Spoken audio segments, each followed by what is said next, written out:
ہے کہ شہباز شریف خاتون نہیں، ورنہ ہو سکتا ہے کہ ان کا شوہر ان سے پوچھتا کہ کہاں سے آئے ہیں یہ جھمکے، کون لایا ہے یہ جھمکے. لیکن اب چونکہ وہ مرد ہیں اور اس پر تو رائے یہ کہ وہ وزیر اعظم پاکستان ہے، یعنی کہ سلیکٹڈ وزیر اعظم، تو ظاہر ہے سب کو پتہ ہے کہ اگر ان کے پاس جھمکے آئے ہیں یا کہیں سے بھی آئے ہیں اور جتنے کے بھی آئے ہیں، بس وہ جانے اور انکل جانے، یعنی کہ بڑے انکل. یہ ان دونوں کا ذاتی معاملہ ہے. پاکستانی عوام تو ظاہر ہے ویسے بھی ارریلیونٹ قسم کی مخلوق ہے، ان کا تو پاکستان کے افیئرز کے ساتھ کوئی تعلق ہے ہی نہیں.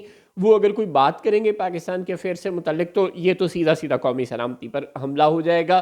ضمنی گرانٹ کا مطلب یہ ہوتا ہے کہ جو پیسے آپ کے پاس نہیں ہیں، آپ کے کسی پلان، آپ کے شیڈول میں شامل نہیں ہیں، آپ کہیں سے اضافی پیسے ارینج کریں گے، یعنی پہلے سے موجود ایلوکیٹڈ گرانٹس میں کہیں کوئی کٹ لگائیں گے یا نوٹ چھاپیں گے یا باہر سے قرض لیں گے، اور پھر یہ ضمنی گرانٹس آپ ادا کرنے کے قابل ہوں گے. 1-2 ارب روپے کے نہیں. وہ بیچاری خاتون جس کے جھمکے تھے، پتہ نہیں اس نے بازار سے 20 روپے کے لیے تھے، یا ہو سکتا ہے کہ اس زمانے میں سونے کی قیمت بھی غالباً کوئی 300-400 روپے تولہ ہوتی ہوگی، جتنا پرانا یہ ڈائلاگ ہے.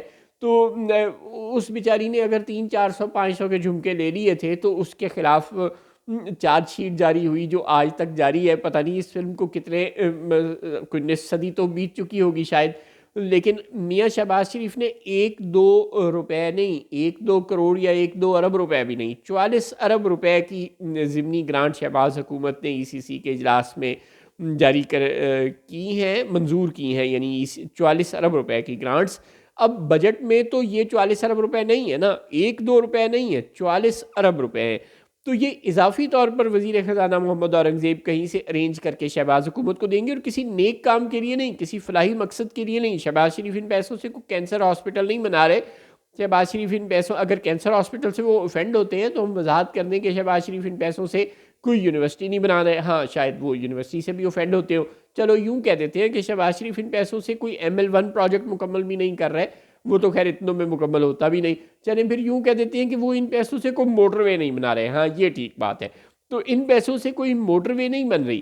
44 ارب روپے کی ضمنی گرانٹ منظور ہوئی ہیں. اب پتہ نہیں اس کے لیے محمد اورنگزیب صاحب پہلے سے ایلوکیٹڈ فنڈز میں کوئی ڈیولپمنٹ فنڈ میں یا کسی اور فنڈ میں کٹوتی کریں گے، یا اس کے لیے کوئی نوٹ چھاپیں گے اور روپے کو ڈی ویلیو کریں گے، یا پھر کہیں سے کسی بیرونی ادارے سے قرض لیں گے یا کسی دوست ملک سے قرض لیں گے. بہرحال 44 ارب روپیہ وہ محمد شہباز شریف کی حکومت کو دیں گے، اور وہ ان میں سے ایک خاطر خواہ رقم کو، جو کہ لاکھوں میں نہیں، کروڑوں میں نہیں، اربوں میں ہے، کئی ارب روپے محض حکومتی پروجیکٹس کی کامیابیوں کی تشہیر کے لیے وقف کیے جائیں گے. جی ہاں، ان 44 ارب میں سے کوئی 5-6 ارب روپے کم از کم، جو کہ ظاہر ہے اس وقت تک ایگزیکٹلی ایلوکیٹڈ نہیں ہے. جب سرکار یہ پیسے ایگزیکٹلی کہیں سے ارینج کر لے گی تو اس کے بعد بتائے گی کہ ایگزیکٹ فگر کیا ہے، پتہ نہیں بتائے گی بھی کہ اندر کھاتے فائلوں میں غائب کر دے گی. بہرحال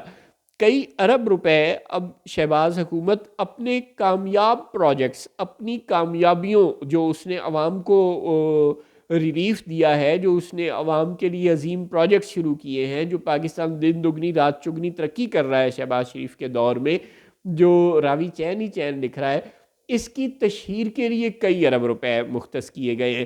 تو پھر ہم انکل کا شکریہ ادا کرتے ہیں جنہوں نے ہمیں شہباز شریف تحفے میں دیا. جی ہاں، بڑے انکل، ان کا شکریہ ادا کرتے ہیں جنہوں نے ایسی حکومت ہمیں تحفے میں دی ہے جو ضمنی گرانٹ منظور کر کے، یعنی کہ کہیں سے پیسے ادھار مانگ کے یا روپے کو ڈی ویلیو کر کے یا ڈیولپمنٹ پروجیکٹس میں کٹ لگا کر کئی ارب روپے محض اپنی کامیابیوں کی، اپنی مبینہ کامیابیوں کی تشہیر کے لیے صرف کرے گی.